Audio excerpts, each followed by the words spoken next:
राधे राधे दोस्तों, आपका स्वागत है स्टोरी मग की रोमांचक दुनिया में, जहां कहानियां सिर्फ सुनी नहीं महसूस की जाती हैं। हम मिलते हैं हर मंगलवार और शुक्रवार शाम 7 बजे एक नई और अनोखी कहानी के साथ। आज की कहानी एक ऐसे राजा की है जो जितना पराक्रमी था उतना ही दयालु। तो चलिए बिना समय गंवाए आपको ले चलते हैं वज्रगढ़, एक समृद्ध राज्य जहां न्याय, करुणा और सच्ची मित्रता की मिसालें दी जाती थीं। इस राज्य पर शासन करता था राजा रणधीर सिंह, जो सिर्फ तलवार का धनी नहीं बल्कि दिलों को जीतने वाला राजा था। प्रजा उसे अपने पिता के समान मानती थी, क्योंकि वह हर दुख दर्द में उनके साथ खड़ा रहता था। लेकिन सबसे अजीब बात यह थी कि राजा रणधीर सिंह की सबसे गहरी मित्रता किसी अमीर दरबारी से नहीं बल्कि एक गरीब भिखारी से थी। इस निर्धन व्यक्ति का नाम था गोपाल दास। हर दिन राजा और गोपाल दास जंगल में शिकार के लिए जाते। राजा अपने शानदार घोड़े पर सवार होता, जबकि गोपाल दास पैदल ही उसके साथ दौड़ता। शाम तक राजा शिकार करता और गोपाल दास उन शिकार किए गए पशु पक्षियों की गिनती करता। फिर दोनों महल की ओर लौटते, लेकिन महल के करीब पहुंचते ही दोनों की राहें अलग हो जातीं। राजा अपने महल में लौट जाता, जबकि गोपाल दास शहर की गलियों में भोजन और दान की तलाश में भटकता। कभी कुछ खाने को मिल जाता, कभी खाली हाथ ही घर लौटना पड़ता। आज भी जब वह अपनी टूटी फूटी झोपड़ी में पहुंचा तो देखा उसके बच्चे भूख से तड़पते तड़पते गहरी नींद में सो चुके थे। उसकी पत्नी एक कोने में गहरी नाराजगी के साथ बैठी थी। गोपाल दास ने अपनी चादर उतारी, पत्नी के सामने रखी और प्यार से कहा, भाग्यवान, बच्चों को जगा दो, खाना खिला दो। पत्नी का गुस्सा जैसे फट पड़ा। अब ये बच्चे सुबह ही जागेंगे, तुम्हें राजा की दोस्ती निभाने से ही फुर्सत कहां मिलती। गोपाल दास ने नरम स्वर में समझाते हुए कहा, तुम बेवजह नाराज होती हो। आखिर वो हमारे राज्य के राजा हैं, और यह भी कम नहीं कि तुम्हारा पति राजा का मित्र है। तुम्हें तो गर्व होना चाहिए कि राजा ने अन्य अमीरों और प्रतिष्ठित लोगों के बजाय मुझ जैसे गरीब को दोस्त बनाया है। पत्नी तमतमाते हुए बोली, लेकिन तुम्हारे दोस्त राजा ने कभी अपने इस गरीब दोस्त की सहायता करने की सोची? वह दूसरों को जागीरें बांटता है, मगर तुम्हारी कभी सुध नहीं ली। खुद घोड़े पर बैठकर शिकार करता है और तुम्हें पैदल दौड़ाता रहता है। गोपाल दास कुछ नहीं बोला। वह बस चुपचाप अपनी पत्नी की बात सुनता रहा। लेकिन उसके मन में राजा के प्रति कोई शिकायत नहीं थी। वह अपनी तकदीर को जैसा था वैसे ही स्वीकार कर चुका था। गोपाल दास की पत्नी ने इतना कहकर बच्चों को जगाना शुरू किया। गोपाल दास चुपचाप बैठा सोचने लगा। उसकी पत्नी की कुछ बातें सच थीं, लेकिन उसे ईश्वर पर पूरा भरोसा था। वही इस संसार के हर जीव को भोजन प्रदान करता है और सबका पालनहार है। उसी रात अचानक आसमान में काले बादल घिर आए। देखते ही देखते तेज हवाएं चलने लगीं और फिर मूसलाधार बारिश शुरू हो गई। हवा के थपेड़े तेज होते गए और कुछ ही देर में मौसम ने तूफानी रूप ले लिया। ठंडी हवा झोपड़ी की कमजोर दीवारों को हिलाने लगी। गोपाल दास, उसकी पत्नी और बच्चे गहरी नींद में थे। तभी अचानक एक जोरदार धमाका हुआ, जिससे गोपाल दास की नींद खुल गई।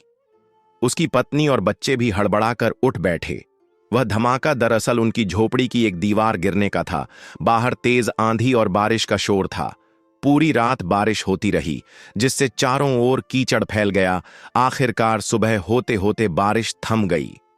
गोपाल दास ने अपनी पत्नी को साथ लिया और टूटी हुई दीवार की मरम्मत करने लगा। दोनों के हाथ मिट्टी और कीचड़ से सन चुके थे, लेकिन वे बिना रुके मेहनत कर रहे थे। तभी दूर से घोड़े की टापों की आवाज सुनाई दी। गोपाल दास ने सिर उठाकर देखा।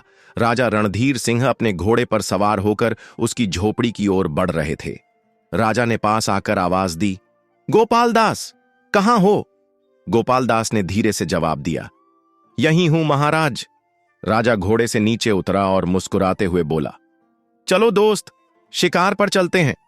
गोपाल दास ने सिर झुका लिया और शांत स्वर में कहा, मुझे क्षमा करें महाराज, मैं आज आपके साथ नहीं चल सकता। राजा को यह सुनकर बहुत आश्चर्य हुआ। उसने हैरानी से पूछा, यह मैं क्या सुन रहा हूं गोपाल दास? आज तक तुमने कभी इनकार नहीं किया। गोपाल दास ने थके हुए स्वर में उत्तर दिया, आज मेरी आंखें खुल गईं महाराज। मैं एक गरीब आदमी हूं, दिन भर शिकार के पीछे भागता हूं, फिर शाम को भीख मांगने निकलता हूं। मेरे बच्चे भूखे सो जाते हैं, लेकिन मैंने कभी ध्यान नहीं दिया। और आप शिकार के बाद महल में लौटते हैं, स्वादिष्ट भोजन करते हैं और सुख आराम में लीन हो जाते हैं। अब मुझे अपने परिवार का ध्यान तो रखना ही है महाराज, इसलिए मुझे क्षमा करें। गोपाल दास की बातों ने राजा को भीतर तक झकझोर दिया। उसके शब्द राजा के दिल में गूंजने लगे। राजा की आंखें भी नम हो गईं।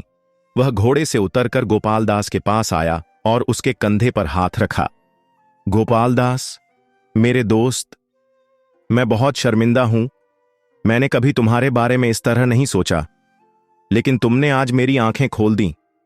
तुमने हमेशा अपनी दोस्ती निभाई, मगर मैंने कभी तुम्हारा ध्यान ही नहीं दिया। आज तुम्हारी बातों ने मेरे मन को झकझोर दिया है। राजा ने हाथ जोड़ते हुए कहा, निसंदेह तुम एक महान और धैर्यवान इंसान हो। दोस्त, मुझे माफ कर दो। गोपाल दास ने आश्चर्य से राजा के बदले हुए स्वर और चेहरे पर झलकते पछतावे को देखा।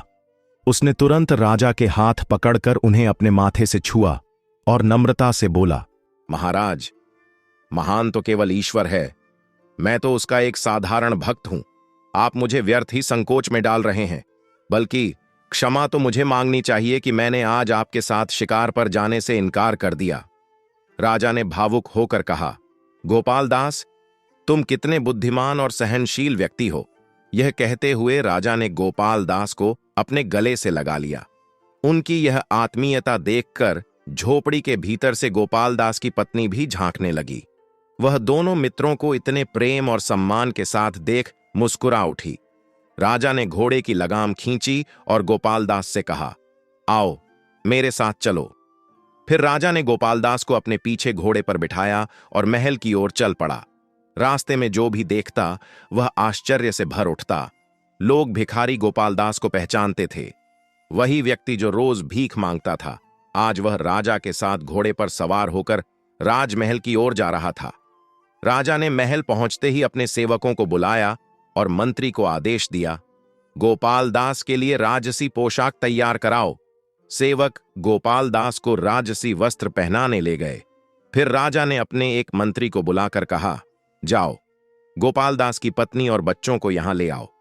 इनके रहने के लिए राजमहल के पास वाले भवन को तैयार करो और वहां हर प्रकार की सुविधा उपलब्ध कराओ। इनके लिए कुछ सेवक और सेविकाएं भी नियुक्त करो, और यदि इन्हें कोई भी असुविधा हुई तो मैं तुम्हें कठोर दंड दूंगा। मंत्री ने सिर झुकाकर कहा, महाराज, आपकी आज्ञा का पूर्ण रूप से पालन होगा।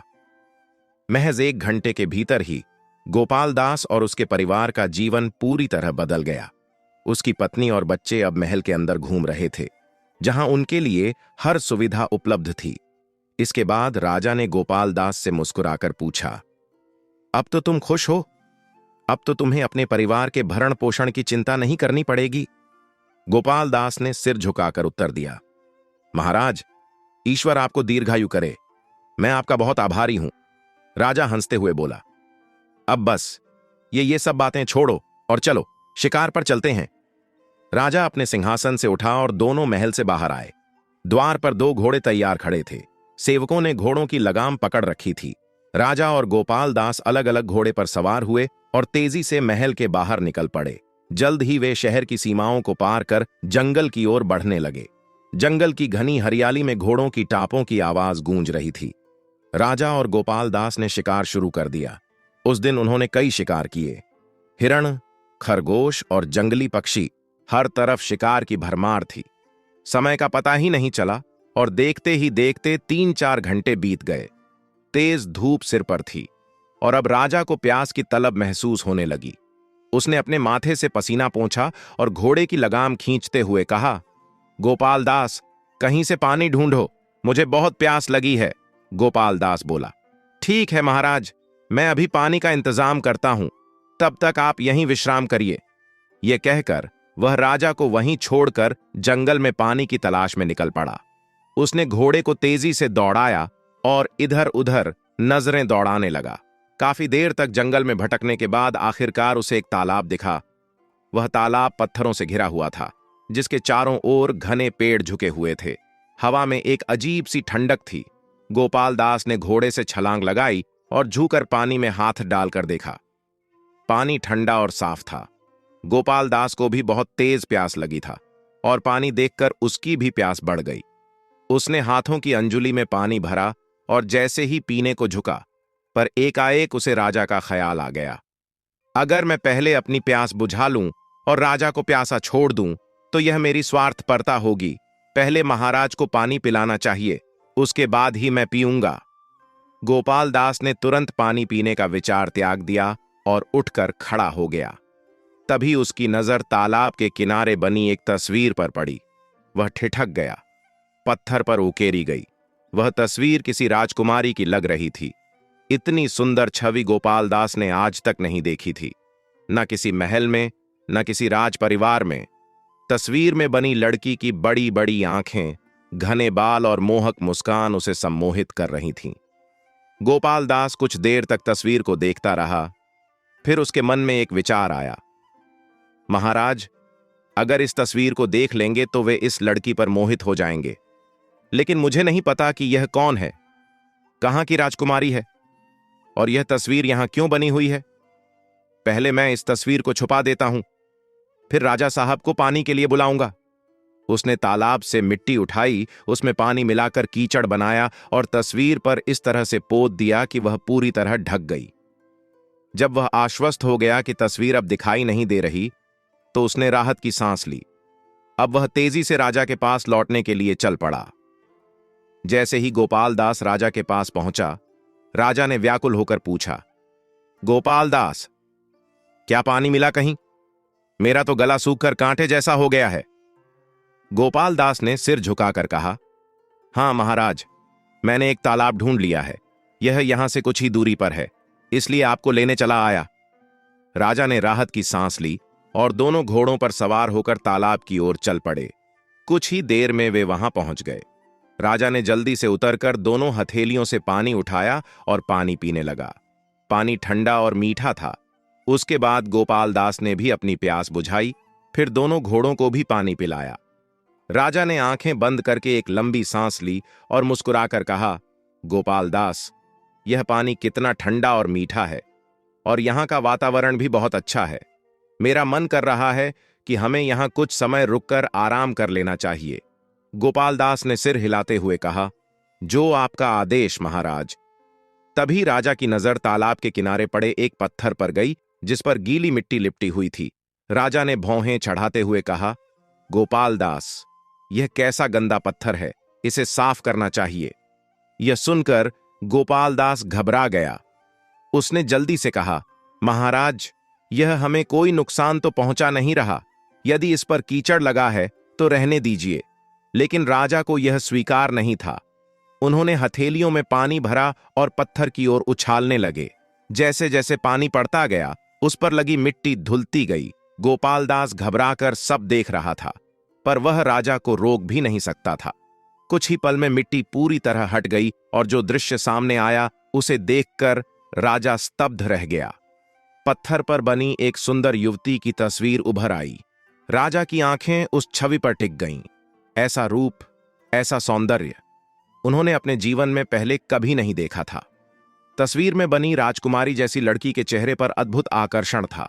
उसकी बड़ी बड़ी आंखें और मोहक मुस्कान राजा को जड़ कर गईं। उधर गोपाल दास मन ही मन सोचने लगा, लो जी, जिसका डर था वही हुआ। अब महाराज इस तस्वीर के मोह में फंस गए। अब तो यह जिद करेंगे कि इस लड़की को खोज कर ही रहेंगे। राजा ने गहरी सांस लेते हुए कहा, गोपाल दास, यह लड़की बेहद सुंदर है। मैं इसे हासिल किए बिना वापस अपने राज्य नहीं जाऊंगा। गोपाल दास को लगा जैसे उसके पैरों तले जमीन खिसक गई हो। वह परेशान होकर बोला, महाराज, पता नहीं किस मूर्ख ने यह तस्वीर यहां बनाई है और आप इस पर मोहित हो गए। कृपया होश में आइए, यह केवल एक तस्वीर है। लेकिन राजा ने उसकी बात अनसुनी कर दी। वे एक दृढ़ स्वर में बोले, नहीं गोपाल दास, मैं इस लड़की को ढूंढे बिना यहां से हिलूंगा भी नहीं। अगर तुम मेरा साथ छोड़ना चाहते हो तो अभी वापस महल जा सकते हो। मुझे तुमसे कोई शिकायत नहीं होगी। गोपाल दास ने झट से जवाब दिया, यह कैसे हो सकता है महाराज? आप इस वीरान जंगल में रुकें और मैं आराम से महल लौट जाऊं। मैं आपके साथ हूं। जब तक आप स्वयं वापस जाने को नहीं कहेंगे, मैं एक कदम भी पीछे नहीं हटूंगा। राजा ने गोपाल दास की पीठ थपथपाई और मुस्कुराकर कहा, मुझे तुमसे यही उम्मीद थी, गोपाल दास। फिर अचानक उन्होंने कहा, अब चलो, कुछ खाने का इंतजाम करो, मुझे बहुत भूख लगी है। गोपाल दास ने राजा की ओर देखा और कहा, महाराज, मैं भोजन की व्यवस्था करके शाम तक आपके पास लौट आऊंगा। आप यहीं आराम करें। इसके बाद उसने अपने राजसी वस्त्र उतारे और घोड़े की जीन में रख दिए। उसके नीचे उसके वही पुराने भिखारियों वाले वस्त्र थे, वैसे ही जैसे वह पहले पहना करता था जब भीख मांगने जाया करता था। अब चूंकि वे किसी दूसरे राज्य की सीमा में थे और पास के शहर से भोजन लाना था, इसलिए उसने भिक्षा मांगने का ही निर्णय लिया। गोपाल दास घोड़े पर सवार हुआ और शहर की ओर रवाना हो गया। राजा वहीं ठहर गया। उसने अपनी चादर बिछाई और आराम से लेट गया। उसकी नजर फिर से उस तस्वीर पर चली गई। वह उस तस्वीर को ही निहारता रहा, मानो वह कोई जादू हो जिसने उसके मन को पूरी तरह बांध लिया हो। उस लड़की की सुंदरता ने उन्हें मुग्ध कर लिया था। उसके मन में विचार उमड़ने लगे, अगर यह लड़की हकीकत में कहीं मिल जाए तो मैं इससे विवाह कर लूंगा। वह इन्हीं ख्यालों में डूबा था कि अचानक उसे तालाब के पानी में हलचल महसूस हुई। पहले तो उसने इसे नजरअंदाज कर दिया, लेकिन जब उसने गौर किया तो पाया कि पानी में अजीब लहरें उठ रही थीं। राजा चौंक गया। ना तो हवा चल रही है और ना ही कोई चीज पानी में तैर रही है, फिर ये लहरें कैसी? अचानक उसे एक अजीब सी फुंफकार सुनाई दी। उसकी रीढ़ में सिहरन सी दौड़ गई। वह तुरंत उठ बैठा और चारों ओर देखने लगा। फिर उसकी नजर तालाब के किनारे पर पड़ी। राजा का दिल जोर से धड़क उठा। तालाब से एक विशाल और भयावह अजगर बाहर निकल रहा था। वह मोटा, तगड़ा और असाधारण रूप से लंबा था। उसके मुंह से आग के शोले निकल रहे थे और उसकी आंखें जलती हुई अंगारों की तरह चमक रही थीं। जब वह पूरी तरह से बाहर आ गया तो राजा सन्न रह गया। यह कोई साधारण सांप नहीं था। यह एक दैत्याकार अजगर था जो कम से कम 20 फुट लंबा था। राजा ने अपने जीवन में इससे बड़ा, ताकतवर और डरावना अजगर पहले कभी नहीं देखा था। राजा ने तुरंत अपनी तलवार म्यान से निकाली और ईश्वर का नाम लेकर अजगर पर हमला कर दिया। पहला ही वार इतना तीव्र था कि अजगर का शरीर बीच से 2 टुकड़ों में बंट गया। लेकिन राजा यहीं नहीं रुका। उसने फौरन दूसरा वार किया और अजगर का सिर धड़ से अलग कर दिया। जैसे ही अजगर का सिर कटकर नीचे गिरा, उसके मुंह से एक चमकता हुआ बड़ा मोती लुढ़कता हुआ जमीन पर आ गिरा। लेकिन यह देखकर राजा का विस्मय और बढ़ गया कि अजगर का शरीर धीरे धीरे बदलने लगा। कुछ ही क्षणों में राजा के सामने अजगर की जगह एक लंबे चौड़े व्यक्ति की लाश पड़ी थी, जो 4 टुकड़ों में बंटी हुई थी। वह व्यक्ति बेहद भयानक दिख रहा था। उसके सिर पर कुछ ही बाल बचे थे, लेकिन उसकी आंखें अब भी अंगारों की तरह दहक रही थीं। उसका मुंह डरावने अंदाज में खुला हुआ था और लंबे, नुकीले दांत बाहर निकले हुए थे। अचानक राजा की नजर जमीन पर पड़े मोती पर गई। वह मोती किसी अंडे के आकार का था, लेकिन उस पर मिट्टी लगी हुई थी। राजा ने सोचा, इस मोती को मैं अपने मुकुट में जड़वाऊंगा। यह तो काफी बड़ा है। निश्चित ही यह बहुत ही अनमोल वस्तु है।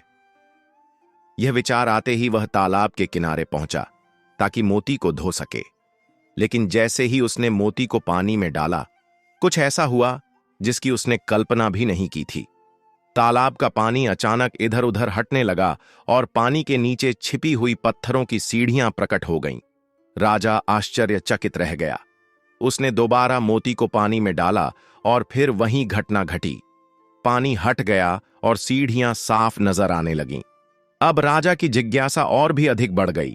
उसने मन ही मन सोचा, यानी इस तालाब में कुछ तो रहस्य है और यह रहस्य मुझे सुलझाना ही होगा। देखना चाहिए कि ये सीढ़ियां कहां जाती हैं और इनका क्या भेद है। राजा धीरे धीरे सीढ़ियां उतरने लगा। जैसे जैसे वह नीचे बढ़ता गया, उसे एहसास हुआ कि पानी केवल मोती के प्रभाव से हट रहा है। करीब 50-60 सीढ़ियां उतरने के बाद उसने खुद को एक विशाल कमरे में पाया। कमरा बेहद भव्य था, रोशनी से जगमगा रहा था। दीवारों पर अद्भुत नक्काशी थी और फर्श पर कीमती पत्थर जड़े हुए थे। राजा यह देखकर हैरान रह गया। वह आगे बढ़ा और एक द्वार से होते हुए दूसरे कक्ष में पहुंचा। यहां आकर उसकी आंखें आश्चर्य से फैल गईं। यह कोई साधारण स्थान नहीं था, बल्कि एक पूरा भव्य महल था। महल में कई कक्ष बने हुए थे। इसमें दूसरी तरफ एक विशाल बाग था, जहां दुर्लभ फूल खिले हुए थे और सुंदर मोर नृत्य कर रहे थे। लेकिन राजा की सबसे बड़ी हैरानी तब हुई जब वह अगले कक्ष में पहुंचा। उसने देखा कि कमरे के बीचों बीच एक सुनहरी झूलेनुमा पलंग रखा था और उस पर एक सुंदर युवती लेटी हुई थी। राजा का हृदय तेजी से धड़कने लगा। यह वही युवती थी जिसकी तस्वीर उसने तालाब के किनारे वाले पत्थर पर देखी थी। लड़की रेशमी राजसी वस्त्र पहने हुए थी और उसकी सुंदरता अवर्णनीय थी। जैसे ही उस युवती की नजर राजा पर पड़ी, वह हल्के से मुस्कुराई, लेकिन अगले ही पल उसकी आंखों से आंसू बहने लगे। राजा असमंजस में पड़ गया। यह सब क्या रहस्य है? यहां तो हर चीज चमत्कारी और रहस्यमय लग रही है। उसने लड़की की ओर देखकर पूछा, हे सुंदरी, तुम कौन हो और यह महल किसका है? लड़की ने अपने आंसू पोंछे और राजा की ओर देखते हुए भरभराए स्वर में बोली, मैं विराट नगर के राजा की पुत्री हूं। राजकुमारी ने गहरी सांस ली और कहा, मेरा नाम राजकुमारी अवंतिका है। यह महल एक खतरनाक आदमखोर दैत्य का है। वह 2 साल पहले मुझे मेरे महल से उठा लाया था और अब मुझसे विवाह करना चाहता है। राजा आश्चर्य से उसकी ओर देख रहा था। राजा ने पूछा, यह दैत्य अब कहां है? राजकुमारी ने चिंतित स्वर में उत्तर दिया, वह अभी शिकार के लिए बाहर गया हुआ है। वह हर बार तालाब से अजगर का रूप धारण करके निकलता है और लोगों को अपना शिकार बनाता है। राजा यह सुनकर हल्का सा मुस्कुराया और बोला, अब तुम्हें डरने की कोई जरूरत नहीं। राजकुमारी, मैंने उसे मारकर उसके शरीर के कई टुकड़े कर दिए हैं। क्या यह सच है? राजकुमारी की आंखें खुशी से चमक उठीं। हां, उसकी लाश अभी भी तालाब के किनारे पड़ी है। राजा ने उसे आश्वस्त करने के लिए कहा। यह सुनकर राजकुमारी का चेहरा खिल उठा, लेकिन फिर उसने उत्सुकता से पूछा, लेकिन तुम कौन हो? राजा ने मुस्कुराते हुए उत्तर दिया, मैं पड़ोसी राज्य का राजा रणधीर सिंह हूं। शिकार खेलते हुए मैं जंगल में बहुत दूर तक चला गया। मुझे प्यास लगी और मैं अपने मित्र गोपाल दास के साथ इस तालाब के पास पहुंचा। वहीं मैंने एक पत्थर पर तुम्हारी तस्वीर देखी और तुम्हारी सुंदरता पर मोहित हो गया। तभी अचानक वह अजगर प्रकट हुआ और मैंने बिना समय गंवाए उसे मार डाला। उसके मुंह से यह अनोखा मोती निकला, जिसकी शक्ति से मैं इस महल तक पहुंच सका। राजा ने पूरी घटना विस्तार से सुनाई। इसके बाद वह तालाब के किनारे पहुंचा और अपनी तलवार की सहायता से एक गड्ढा खोदने लगा। जब गड्ढा तैयार हो गया तो उसने दैत्य के शव को उसमें डाल दिया और उसे मिट्टी से पूरी तरह ढक दिया। ऊपर से उसने एक छोटा सा टीला बना दिया ताकि कोई उसे खोज न सके। यह सब करने के बाद राजा ने अपना घोड़ा लिया और फिर से वापस तालाब में प्रवेश कर गया। वह मन ही मन ईश्वर का धन्यवाद कर रहा था कि उसकी इच्छा इतनी शीघ्र पूरी हो गई। वह राजकुमारी अवंतिका को पाकर स्वयं को संसार का सबसे सौभाग्यशाली व्यक्ति समझ रहा था। जब वह दोबारा महल में पहुंचा तो राजकुमारी ने राजा की ओर देखते हुए कहा, अब हमें यहां से निकल जाना चाहिए। मैं अब तुम्हारे साथ तुम्हारे राज्य में जाना चाहती हूं। राजा ने थोड़ी देर सोचा और फिर बोला, मेरे मित्र गोपाल दास के लौटने तक हमें प्रतीक्षा करनी होगी। उसके आने के बाद ही हम यहां से जाने का निर्णय लेंगे। इसके बाद राजा और राजकुमारी महल में विश्राम करने चले गए। दिन भर की घटनाओं के बाद राजा बहुत थक चुका था, इसलिए वह शीघ्र ही गहरी नींद में सो गया। दूसरी ओर शाम के समय गोपाल दास शहर में घूम घूम कर भीख मांगता रहा। जब उसने पर्याप्त भोजन और कुछ जरूरी सामान एकत्र कर लिया तो वह उस स्थान की ओर लौटने लगा जहां उसने राजा को छोड़ा था। गोपाल दास जब तालाब के किनारे पहुंचा तो काफी देर हो चुकी थी। रात गहरा चुकी थी। हल्की हल्की ठंडी हवा चल रही थी और चारों ओर सन्नाटा पसरा हुआ था। उसने चारों ओर नजर दौड़ाई, लेकिन राजा का कहीं अता पता नहीं था। न ही राजा का घोड़ा दिखाई दे रहा था। गोपाल दास का दिल तेजी से धड़कने लगा। उसने सोचा, शायद मेरे देर से आने की वजह से राजा मेरी तलाश में शहर की ओर चला गया होगा। यह सोचकर वह वापस मुड़ने ही वाला था कि अचानक उसकी नजर तालाब के किनारे बनी एक कब्र पर पड़ी। यह कब्र! गोपालदास चौंक गया। जब वह पिछली बार यहां आया था तब तो यहां कोई कब्र नहीं थी, लेकिन अब यह कब्र मौजूद थी और राजा कहीं नहीं था। एक अजीब सा डर उसके दिल में बैठ गया। उसका मन बेचैन हो उठा। क्या राजा को किसी ने मारकर यहां गाड़ दिया? यह सोचकर वह हताश हो गया और जमीन पर बैठकर जोर जोर से रोने लगा। हे भगवान, यह क्या हो गया? कौन था जिसने मेरे मालिक की जान ले ली? उसका रोना तालाब के ठहरे पानी से टकराकर गूंजने लगा। वह कब्र से लिपटकर विलाप करने लगा और राजा को मारने वाले को कोसता रहा। रात गहरी होती चली गई। रोते रोते आखिरकार गोपालदास को नींद आ गई। अगली सुबह सूरज की पहली किरणें आसमान को हल्का सुनहरा कर रही थीं। तालाब का पानी चमकने लगा था। गोपालदास की आंख खुली। उसने सुस्त आंखों से इधर उधर देखा, फिर उठकर बैठ गया। उसने हाथ उठाकर प्रार्थना की, हे ईश्वर, मेरे मालिक की आत्मा को शांति देना। फिर उसने ठान लिया, अब मैं कभी अपने घर वापस नहीं जाऊंगा। सारी उम्र यहां इस राजा की समाधि की देखभाल में बिता दूंगा। यह निर्णय लेने के बाद वह शहर की ओर चल पड़ा ताकि कुछ खाने पीने का इंतजाम कर सके। उधर राजा और राजकुमारी। राजा रणधीर सिंह की आंख खुली तो कमरे में हल्की रोशनी फैल चुकी थी। राजकुमारी अवंतिका भी जाग चुकी थी। नाश्ते के बाद राजा ने कहा, चलो जरा बाहर चलते हैं, थोड़ी ताजी हवा लेंगे और गोपालदास को भी ले आएंगे। बेचारा रात भर तालाब के किनारे ही रहा होगा, न जाने मेरे बारे में क्या सोच रहा होगा। राजा और राजकुमारी महल से बाहर निकले, लेकिन चारों ओर देखने के बावजूद गोपालदास कहीं नजर नहीं आया। राजा ने चिंतित होकर सोचा, क्या वह आया भी था या नहीं। वे दोनों तालाब के पास घूमने लगे। तभी राजकुमारी की नजर कब्र पर पड़ी। उसने आश्चर्य से पूछा, यह कब्र किसकी है और इसे किसने बनाया? राजा ने गहरी सांस ली और कहा, यह उसी दैत्य की कब्र है। मैंने दया भाव से इसे यहीं दफना दिया। राजकुमारी अवंतिका यह सुनकर चुप हो गई, लेकिन उसके मन में कई सवाल उमड़ रहे थे। राजा रणधीर सिंह हल्के से मुस्कुराए और बोले, यह सब संयोग है। राजकुमारी अवंतिका भी उनकी बात सुनकर हल्का सा मुस्कुरा दी। थोड़ी देर बाद दोनों दोबारा तालाब के नीचे स्थित महल में लौट आए। महल में कोई दास दासियां तो थे नहीं। राजकुमारी ने अपने हाथों से खाना बनाया और फिर दोनों ने साथ बैठकर भोजन किया। यह एक अजीब संयोग था, या शायद प्रकृति का करिश्मा। जब भी राजा और राजकुमारी तालाब से बाहर निकलते, उस समय गोपालदास शहर में भीख मांगने गया होता।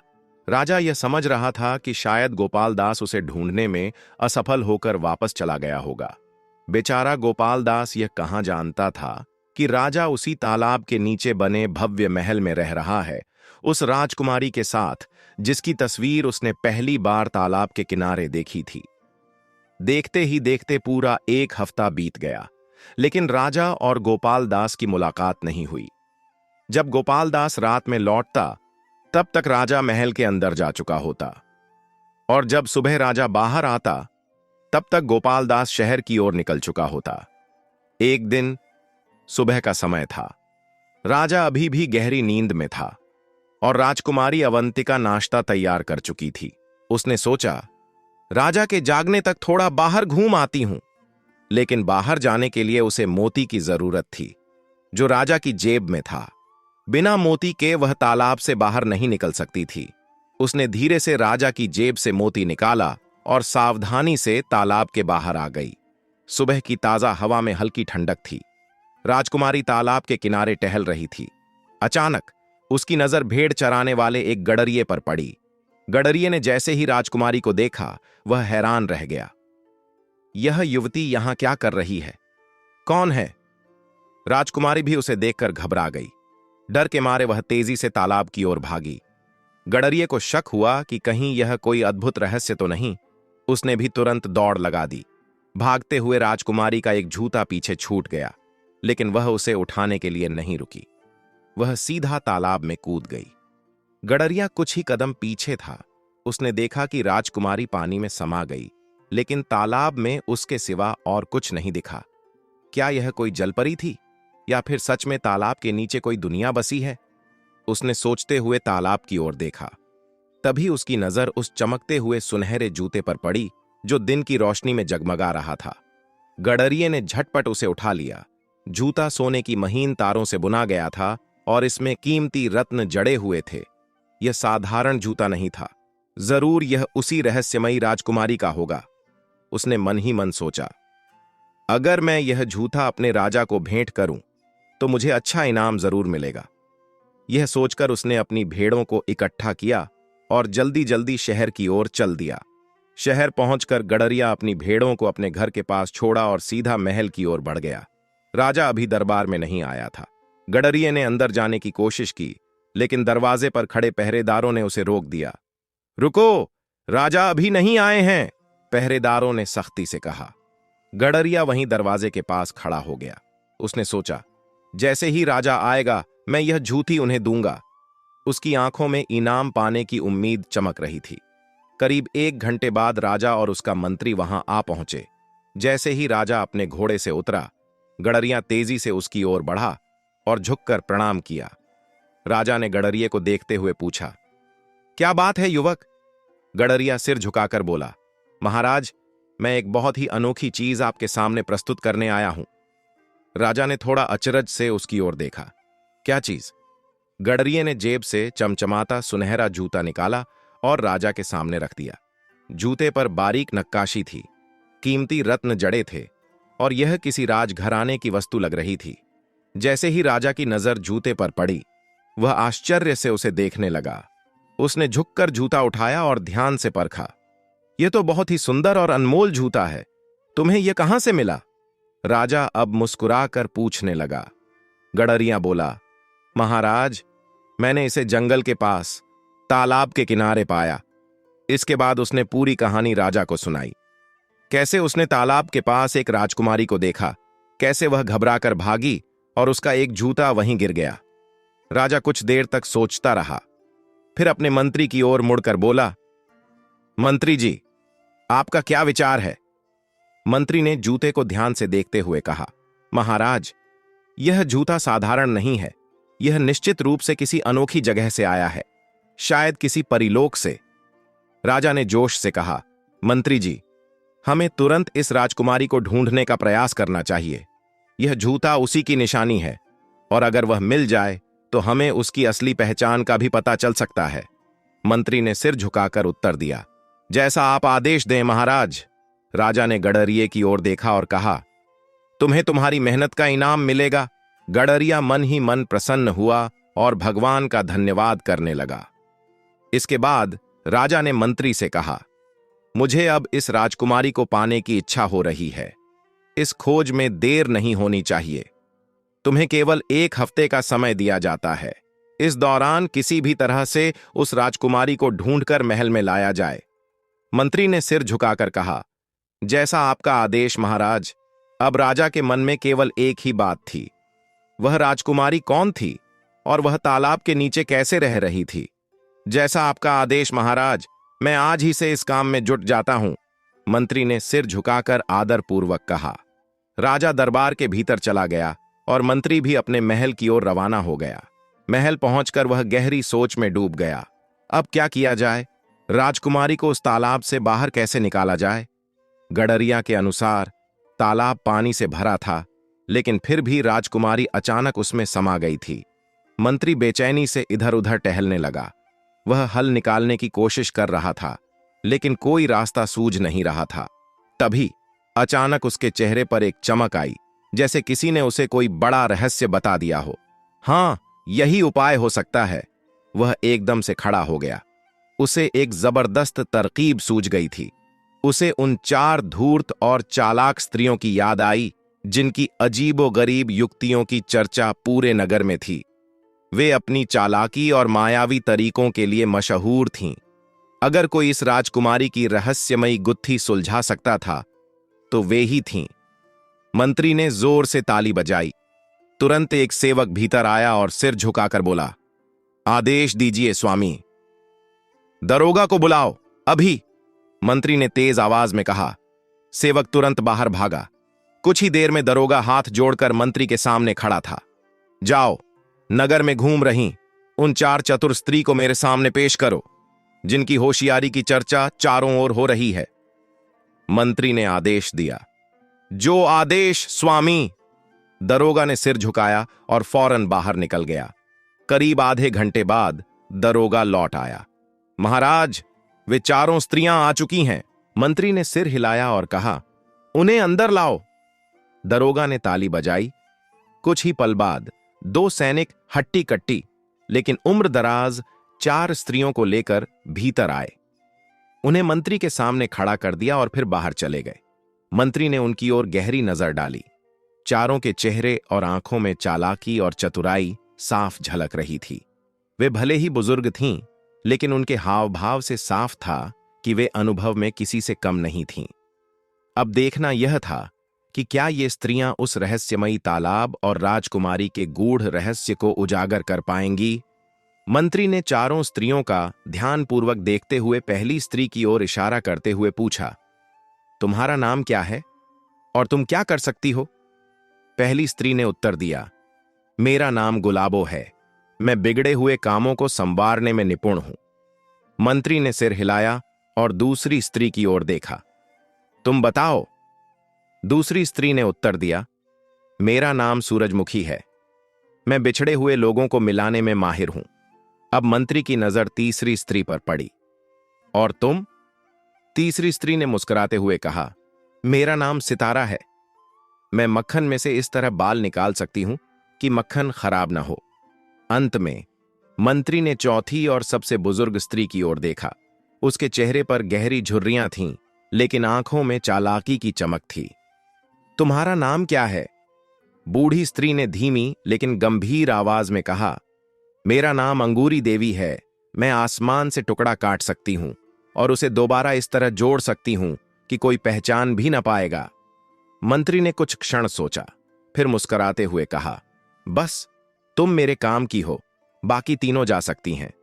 मंत्री के आदेश पर दरोगा ने बाकी तीनों को वहां से बाहर भेज दिया। मंत्री ने दरोगा को भी बाहर जाने का इशारा किया। अब कमरे में केवल मंत्री और अंगूरी देवी ही रह गए थे, और जैसे ही दरवाजा बंद हुआ, उसने अंगूरी देवी को पूरी घटना सुनाई। यह है वह सुनहरा जूता। मंत्री ने जेब से निकाला और अंगूरी के सामने रख दिया।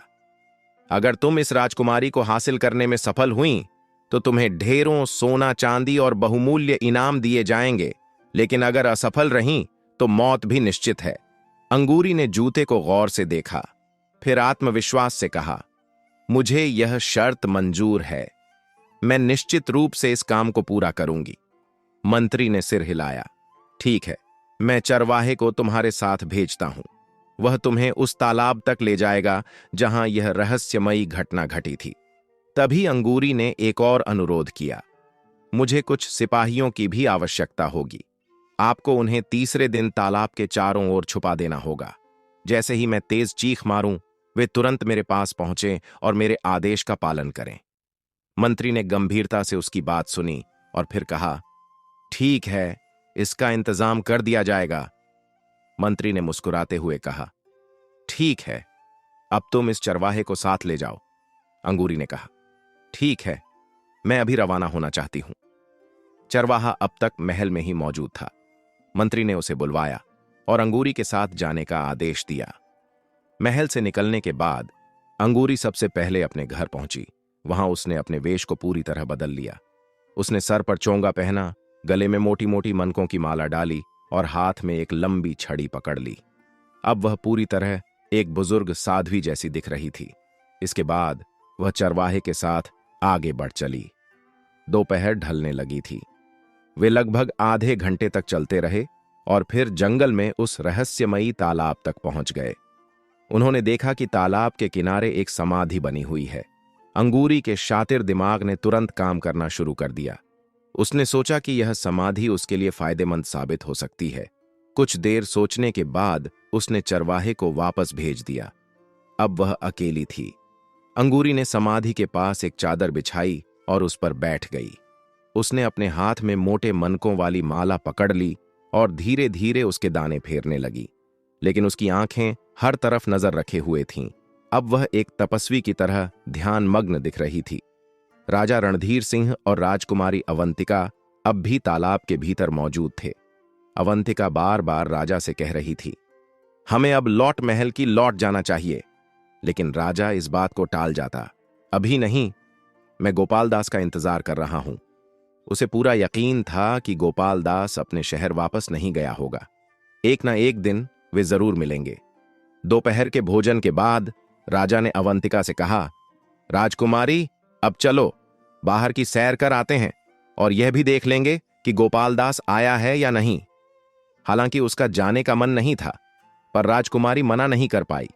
राजा ने अपनी जेब से एक चमकता हुआ मोती निकाला और उसे हथेली पर रख लिया। फिर दोनों धीरे धीरे तालाब से बाहर निकल आए।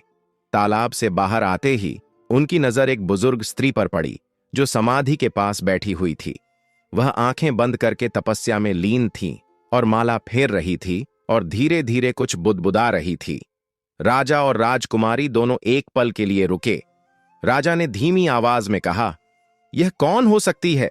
जंगल के बीचों बीच इस दैत्य की समाधि के पास यह क्या कर रही है? राजकुमारी ने भी उत्सुकता से उस स्त्री को देखा। उसके भीतर एक अनजानी बेचैनी उठ रही थी। राजा और राजकुमारी अवंतिका उस बुजुर्ग स्त्री के पास पहुंचे। राजा ने कठोर लहजे में पूछा, हे वृद्ध स्त्री, तू कौन है और यहां जंगल में अकेली क्या कर रही है?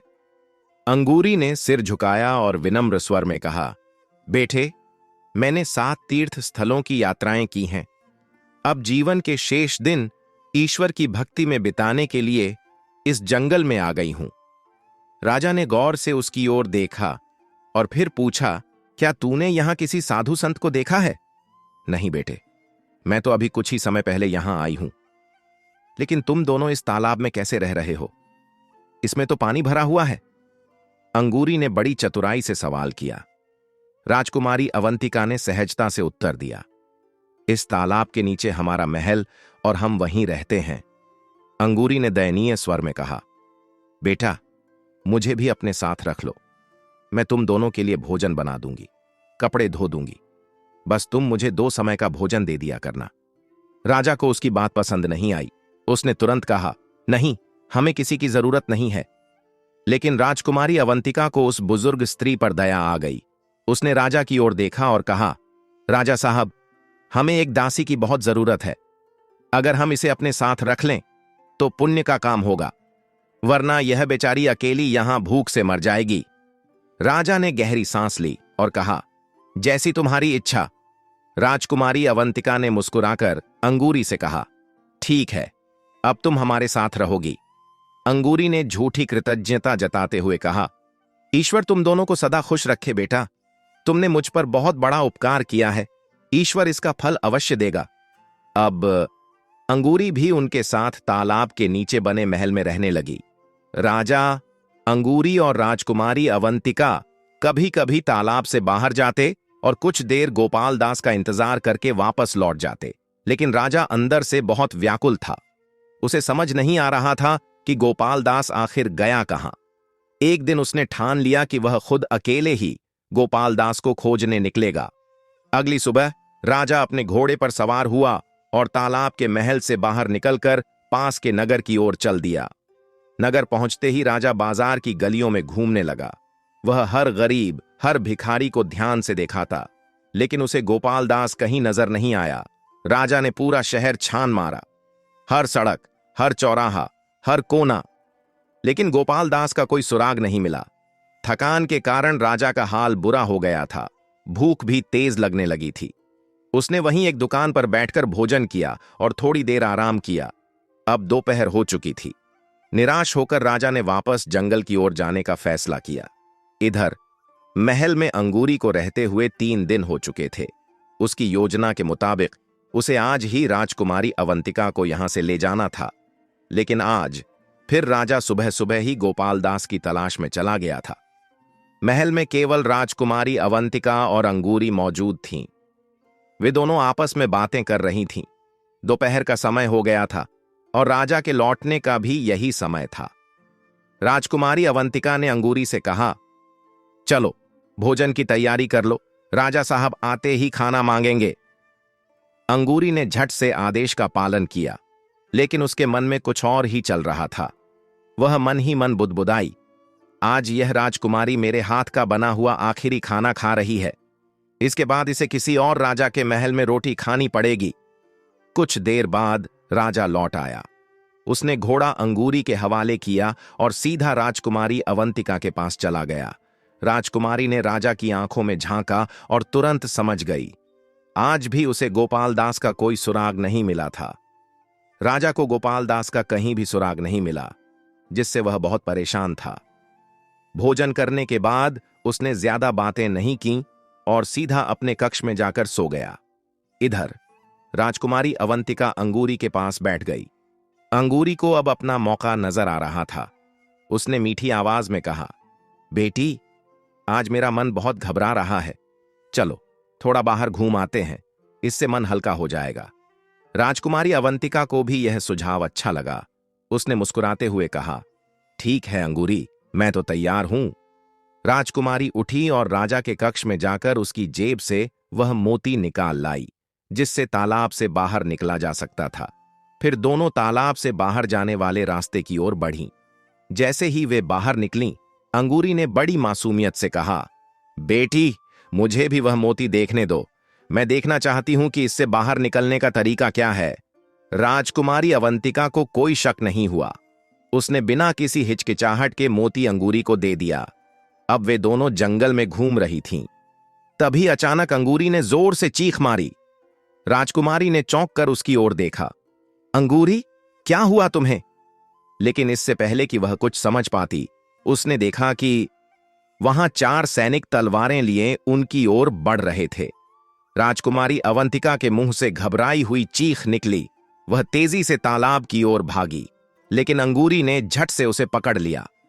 इस बीच सैनिक भी उन तक पहुंच चुके थे। उन्होंने राजकुमारी को कसकर पकड़ लिया। छोड़ो मुझे, बचाओ, बचाओ, अरे कोई तो बचाओ। राजकुमारी ने पूरी ताकत से चीखने की कोशिश की, लेकिन वहां कोई नहीं था जो उसकी मदद कर सके। सैनिकों ने जल्दी से राजकुमारी को एक घोड़े पर बिठा दिया। अंगूरी भी दूसरे घोड़े पर सवार हो गई। फिर वे सभी तेजी से महल की ओर रवाना हो गए। राजकुमारी ने भागने की बहुत कोशिश की, लेकिन उसके हाथ मजबूती से बंधे हुए थे। साथ ही 2 सैनिकों की तलवारें उसकी ओर तनी हुई थीं। इस स्थिति में वह कुछ नहीं कर सकती थी। उसने मजबूर होकर आंसू बहाने शुरू कर दिए। इधर अंगूरी और सैनिक बिना रुके आगे बढ़ते रहे। कुछ ही समय में वे शहर पहुंच गए। शहर में पहुंचते ही सैनिकों ने राजकुमारी को राजा के महल में भेज दिया। वहां पहले से ही राजा और उसका मंत्री उनका बेसब्री से इंतजार कर रहे थे। जैसे ही राजकुमारी अवंतिका महल के अंदर लाई गई, राजा उसे देखते ही ठिठक गया। उसकी सुंदरता देखकर वह मंत्रमुग्ध हो गया। उसने प्रसन्न होकर अंगूरी को इनाम में 5000 स्वर्ण मुद्राएं दीं। अंगूरी ने खुशी खुशी वह इनाम लिया और अपने घर की ओर निकल गई। अब अंगूरी के पास वह मोती भी था, जिससे तालाब के महल का रास्ता खुलता था। राजा ने अपने मंत्री से कहा, अब तुम विश्राम करो, मैं राजकुमारी से अकेले में कुछ बात करना चाहता हूं। मंत्री ने सिर झुकाकर कहा, जैसा आदेश महाराज, और मुस्कुराते हुए बाहर चला गया। अब राजा राजकुमारी की ओर मुड़ा। उसने मुस्कुराते हुए कहा, सुंदरी, क्या तुम्हें यहां आकर खुशी नहीं हुई? राजकुमारी अवंतिका ने क्रोधित स्वर में कहा, बिल्कुल भी नहीं। राजा उसकी आंखों में देखते हुए हंस पड़ा। कोई बात नहीं, जल्द ही तुम खुश हो जाओगी। मैं तुमसे विवाह करना चाहता हूं। यह सुनकर राजकुमारी अवंतिका की आंखों में क्रोध दिख रहा था। उसने तीखे स्वर में कहा, कभी नहीं, इससे अच्छा मैं अपनी जान देना बेहतर समझूंगी। राजा ने गुस्से से कहा, संभल कर बोलो अभिमानी लड़की, तुम्हें अंदाजा भी है कि तुम किससे बात कर रही हो? राजकुमारी ने बेखौफ होकर उत्तर दिया, हां, मैं जानती हूं अहंकारी राजा, लेकिन मैं तुमसे विवाह कभी नहीं करूंगी। यह मेरा अंतिम निर्णय है।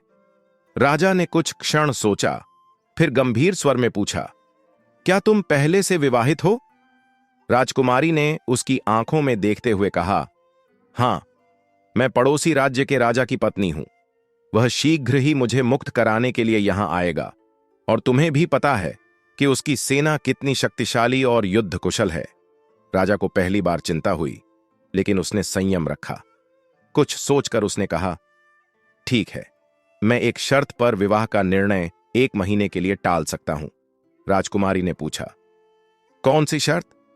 राजा ने स्पष्ट शब्दों में कहा, यदि 1 महीने के भीतर तुम्हारा राजा तुम्हें लेने आ गया तो मैं तुम्हें स्वतंत्र कर दूंगा, लेकिन यदि वह नहीं आया तो तुम्हें मुझसे विवाह करना होगा। राजकुमारी ने गहरी सांस लेते हुए जवाब दिया, ठीक है, मुझे तुम्हारी शर्त स्वीकार है, लेकिन मेरी भी एक शर्त है। राजा ने उत्सुकता से पूछा, बताओ, क्या शर्त है? राजकुमारी ने निडर होकर कहा, कल से इस महल में निर्धनों और भिक्षुओं के लिए दिन रात भोजन का प्रबंध किया जाएगा, कोई भी भूखा नहीं रहेगा। राजा ने जोर से हंसते हुए कहा, अरे, यह तो बहुत साधारण शर्त है। ठीक है, तुम्हें इसकी पूरी अनुमति है। तुम इस महल की स्वामिनी हो, जो चाहो कर सकती हो, लेकिन याद रखना, 1 महीने बाद तुम्हें मुझसे विवाह करना ही होगा। राजकुमारी ने गंभीर स्वर में कहा, ठीक है। राजा ने अपने मंत्री को आदेश दिया, मंत्री जी, महल के सभी सेवकों और सैनिकों को बता दो कि वे राजकुमारी अवंतिका के हर आदेश का पालन करें, लेकिन यह ध्यान रहे कि वह महल से बाहर न जा पाए। मंत्री ने सिर झुकाकर कहा, जो आज्ञा महाराज, मैं तुरंत सभी को सूचना देता हूं। कहकर वह शीघ्रता से बाहर चला गया। अगली सुबह राजकुमारी अवंतिका ने मंत्री को बुलाया और आदेश दिया, मेरी ओर से एक भंडारा स्थापित किया जाए, जहां हर निर्धन और जरूरतमंद व्यक्ति को दिन में 2 बार भोजन मिले। मंत्री ने तुरंत उत्तर दिया, बहुत बढ़िया विचार राजकुमारी जी, मैं तुरंत इसकी व्यवस्था करवाता हूं। राजकुमारी ने आगे कहा, लेकिन ध्यान रहे, हर व्यक्ति को भोजन खिलाने के बाद या पहले पहले उसकी कहानी सुनी जाएगी। मैं स्वयं उन लोगों से मिलूंगी और उनकी आप बीती सुनूंगी। मंत्री ने सिर झुकाकर कहा, आपके आदेश का पालन होगा, यह काम आज ही शुरू हो जाएगा। इसके बाद राजकुमारी ने उसे जाने का संकेत दिया और वह झुककर अभिवादन कर महल से बाहर चला गया। उसी दिन से महल में भंडारा खोल दिया गया। राजकुमारी स्वयं एक कक्ष में बैठती और आने वाले प्रत्येक निर्धन व्यक्ति से उसकी कहानी सुनती। लोग आते, भोजन करते, अपनी व्यथा सुनाते और चले जाते, लेकिन जिस व्यक्ति के लिए राजकुमारी ने यह भंडारा स्थापित किया था वह अब तक नहीं आया था। वह व्यक्ति था गोपाल दास। राजकुमारी अवंतिका को पूरा विश्वास था कि गोपाल दास भी कभी न कभी भंडारे में जरूर आएगा, लेकिन अभी तक उसकी कोई खबर नहीं थी। हर दिन जब कोई भिखारी या भूखा व्यक्ति भोजन के लिए आता, राजकुमारी ध्यान से उसे देखती और गोपाल दास का हुलिया बताकर उसके बारे में जरूर पूछती, मगर हर दिन निराशा ही हाथ लगती। वह मन ही मन सोचने लगी, क्या गोपाल दास इस शहर से कहीं और चला गया, या फिर कहीं उसके साथ कोई अनहोनी तो नहीं हो गई? राजकुमारी का मन बेचैन था। यदि गोपाल दास यहां भीख मांगता था तो अब तक उसे भंडारे में आ जाना चाहिए था। आखिर यहां दिन रात हर जरूरतमंद को भोजन दिया जा रहा है, लेकिन इतने दिनों बाद भी उसका कोई सुराग नहीं मिला। अब इस भंडारे को खुले हुए पूरे 15 दिन हो चुके थे। हालांकि गोपाल दास का कोई पता नहीं चला, मगर इस दौरान पूरे नगर में राजकुमारी की दयालुता और उदारता की चर्चा फैल चुकी थी। लोग उसकी प्रशंसा कर रहे थे। गली कूचों में चर्चा थी कि हमारे राजा से कहीं बेहतर तो यह राजकुमारी ही है। राजा तो कितना कंजूस और कठोर हृदय है, जबकि राजकुमारी अवंतिका कितनी दयालु और उदार है। राजकुमारी की नेकी की कहानियां हर ओर सुनाई देने लगीं, लेकिन उसका मन अब भी बेचैन था। उसे सिर्फ एक ही बात की चिंता थी, गोपाल दास आखिर है कहां? उधर गोपाल दास अपनी ही दुनिया में उलझा हुआ था। वह रात भर तालाब के किनारे वाली समाधि के पास बैठा रहता।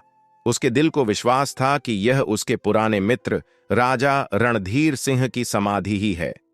रात भर जागने के बाद वह सुबह होते ही प्रार्थना करता और फिर शहर की गलियों में निकल जाता। वहां दिन भर भीख मांगता और जितना भी मिलता उसका आधा खुद रखता और बाकी जरूरतमंदों में बांट देता। लेकिन इस नगर में कोई भी नहीं जानता था कि वह कौन है, कहां से आया है और किस राज्य से उसका संबंध है। वह सभी के लिए एक अजनबी भिखारी था। अब तो वह खुद को इस समाधि का रक्षक मानने लगा था और उसी के पास रहकर जीवन गुजार रहा था। दिन भर वह शहर में भीख मांगता और रात में राजा की समाधि पर रहता।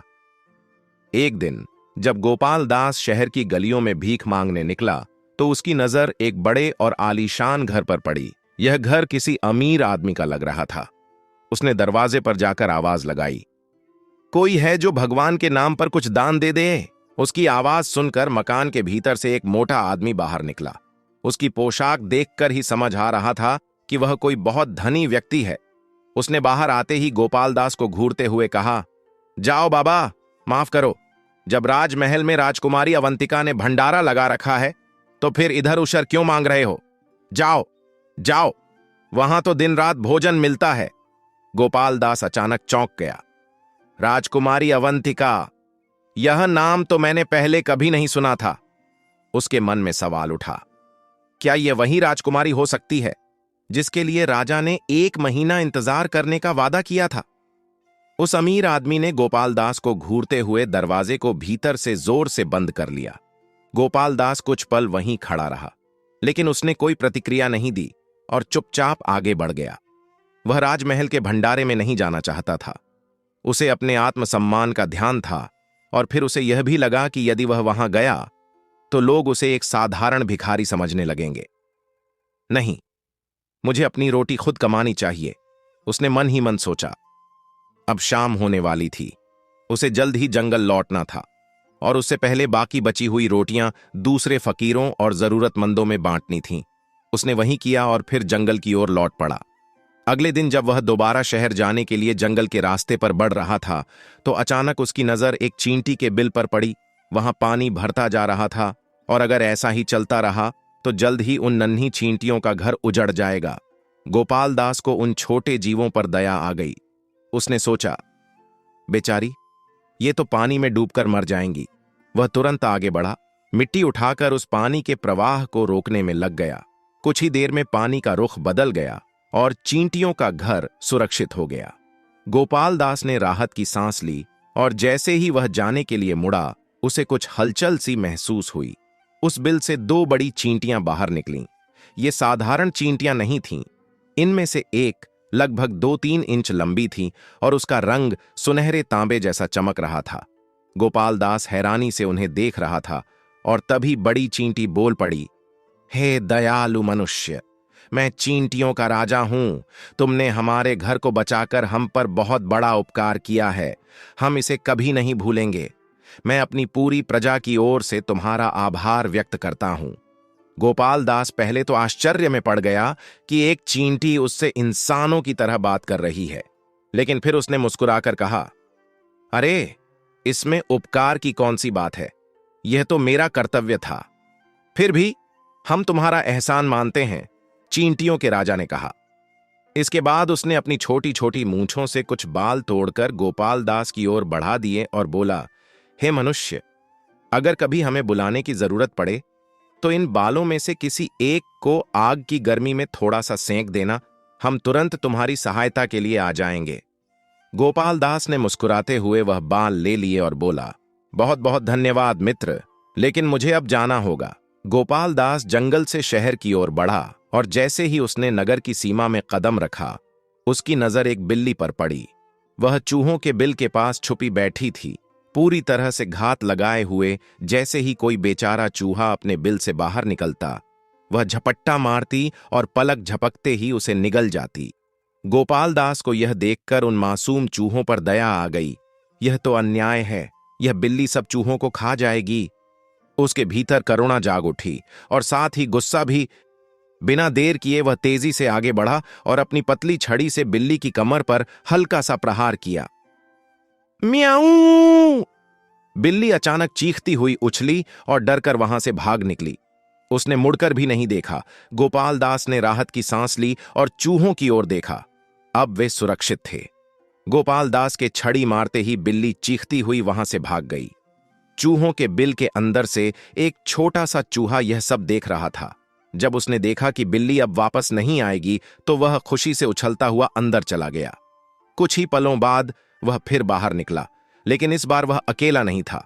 उसके साथ एक बड़ा, मोटा और लंबा चूहा भी था, जिसकी लंबाई लगभग 1.5 फुट रही होगी। उसकी मूंछें घनी और आंखें चमक रही थीं। दोनों चूहे गोपाल दास के सामने आए और झुककर उसे प्रणाम किया। गोपाल दास ने मुस्कुराते हुए उनका अभिवादन स्वीकार किया। बड़े चूहे ने अपनी भारी आवाज में कहा, दयालु मानव, तुमने आज हमें बिल्ली के चंगुल से बचाकर हम पर बहुत बड़ा उपकार किया है। हम तुम्हारे आरणी हैं। गोपाल दास हल्के से हंस पड़ा और बोला, अरे मियां चूहे, इसमें उपकार की क्या बात है? मैं तो हर जरूरतमंद की मदद करना चाहता हूं। यह मेरा कर्तव्य था। कोई एहसान नहीं। तुम शुक्रिया उस ईश्वर का करो जिसने आज तुम्हें सुरक्षित रखा, वरना वह चालाक बिल्ली तो तुम सबको अपना शिकार बना चुकी होती। बड़ा चूहा अपनी लंबी मूंछों को हिलाते हुए बोला, फिर भी हम कृतज्ञ हैं। यदि कभी तुम्हें हमारी सहायता की आवश्यकता पड़े तो निसंकोच बताना। हमारे पूर्वजों ने तो शिकारी के बिछाए जाल में फंसे शक्तिशाली शेर तक की मदद की थी। गोपाल दास ने विनम्रता से सिर हिलाया, नहीं भाई, मुझे अभी किसी सहायता की जरूरत नहीं। बस इतना ही कि तुम खुश रहो और अपनी जिंदगी खुश होकर जीते रहो। बड़े चूहे ने गंभीरता से उसकी बात सुनी और फिर अपनी मूंछों से कुछ बाल तोड़कर गोपाल दास की ओर बढ़ा दिए। मैं अपने पूरे समुदाय का मुखिया हूं।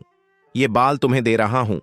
जब भी हमें बुलाने की आवश्यकता हो, इनमें से किसी एक बाल को हल्की गर्मी देना। हम तुरंत तुम्हारी सहायता के लिए हाजिर होंगे। गोपाल दास यह सुनकर मुस्कुरा पड़ा और बालों को सावधानी से अपने पास रख लिया। फिर उसने चूहों को विदा कहा और आगे बढ़ गया। गोपाल दास ने उस दिन भी किसी से भीख नहीं मांगी। उसके पास जो रोटियां थीं वही उसके लिए काफी थीं। दोपहर ढलते ढलते वह राजमहल के भंडारे की ओर बढ़ चला। वहां पहुंचकर उसने भोजन की देखरेख करने वाले व्यक्ति से अनुमति ली।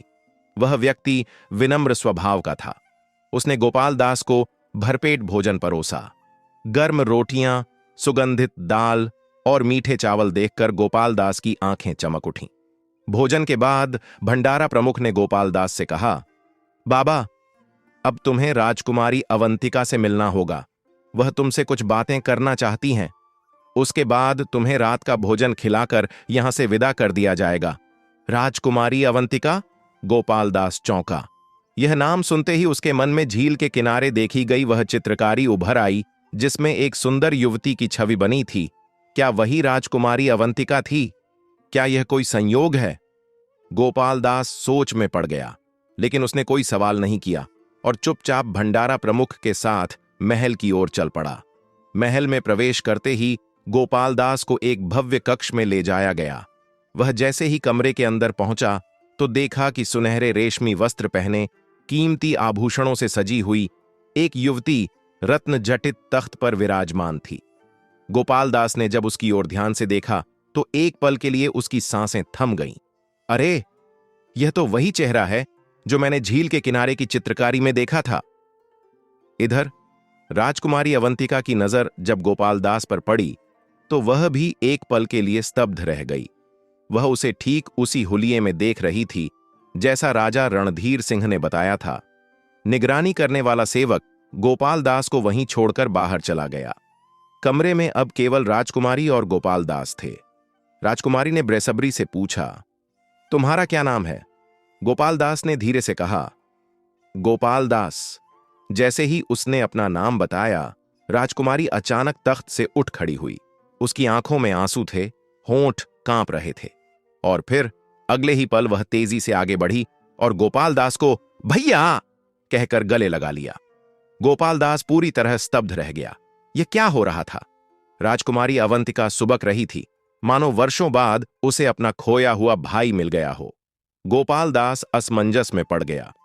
इस दुनिया में उसकी कोई बहन तो थी नहीं, और फिर एक राजकुमारी उसकी बहन कैसे हो सकती है? कुछ क्षणों तक वह स्तब्ध खड़ा रहा, फिर धीरे से बोला, राजकुमारी जी, शायद आपको कोई गलत फहमी हुई है। मैं तो एक साधारण सा भिखारी हूं। मेरा राज परिवार से कोई संबंध नहीं। राजकुमारी अवंतिका अलग होकर मुस्कुराने लगी। उसकी आंखों में खुशी के आंसू थे। उसने कहा, भाई गोपाल दास, तुम राजा रणधीर सिंह के मित्र हो ना? गोपाल दास ने चौंक कर उसकी ओर देखा और फिर गहरी सांस लेते हुए कहा, हां, कभी मैं राजा रणधीर सिंह का सेवक था, लेकिन अब मैं इस दुनिया में अकेला रह गया हूं। ईश्वर ने राजा रणधीर सिंह को मुझसे छीन लिया।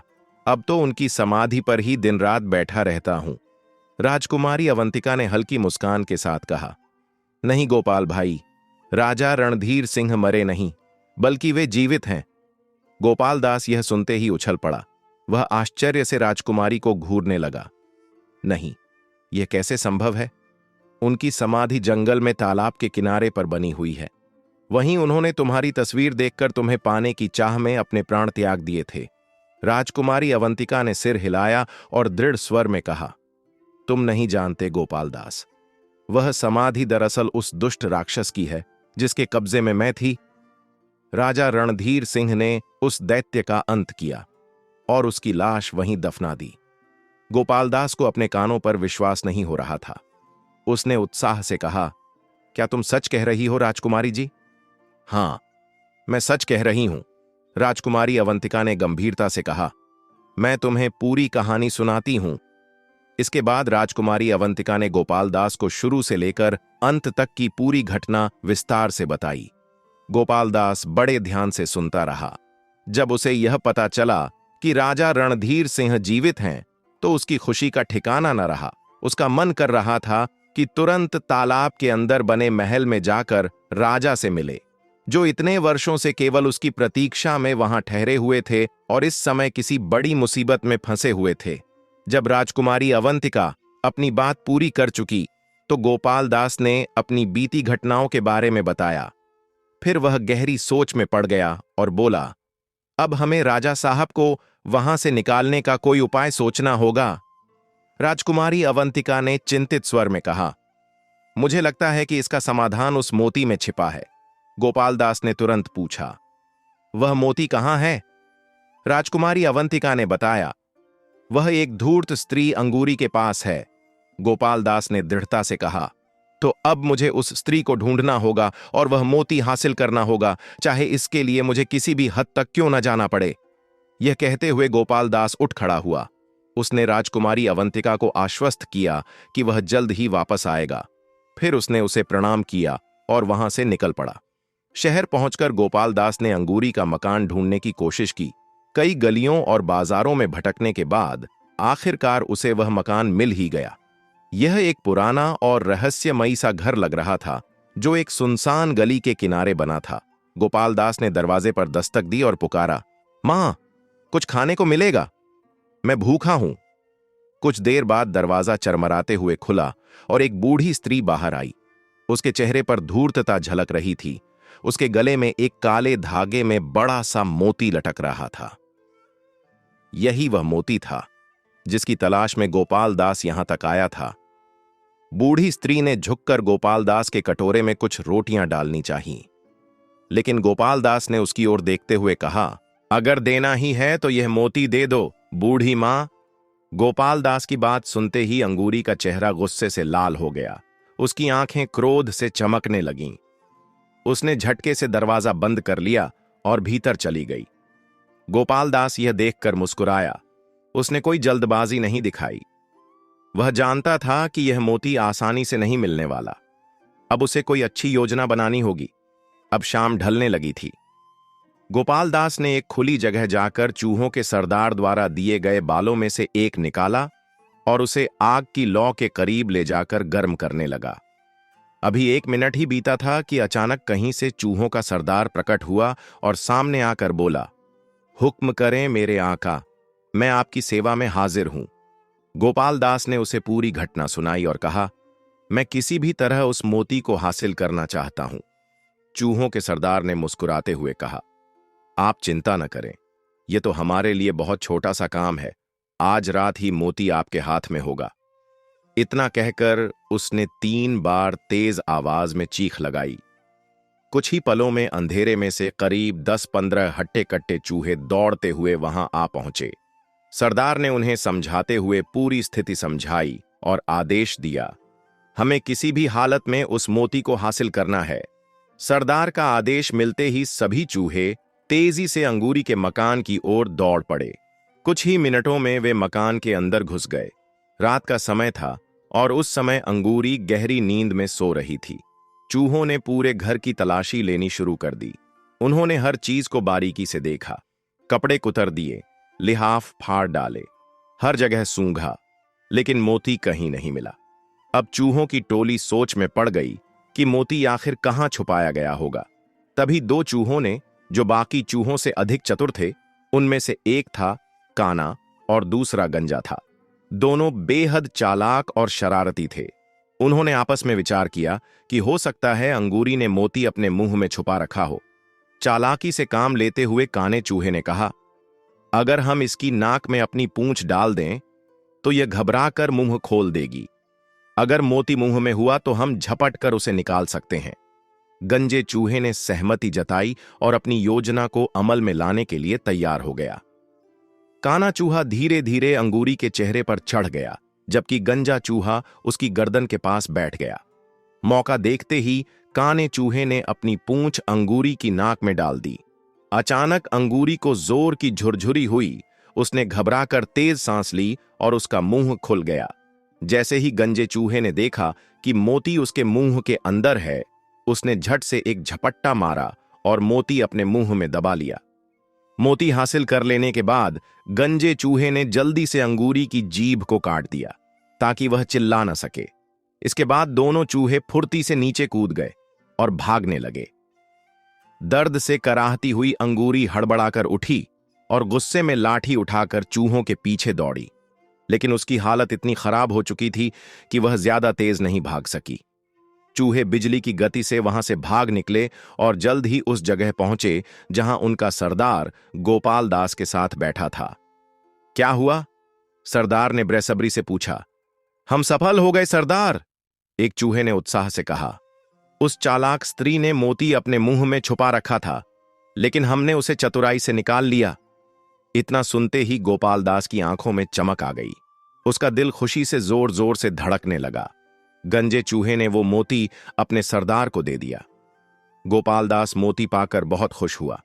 वह सोच रहा था कि अब वह अपने स्वामी और मित्र को दोबारा देख सकेगा।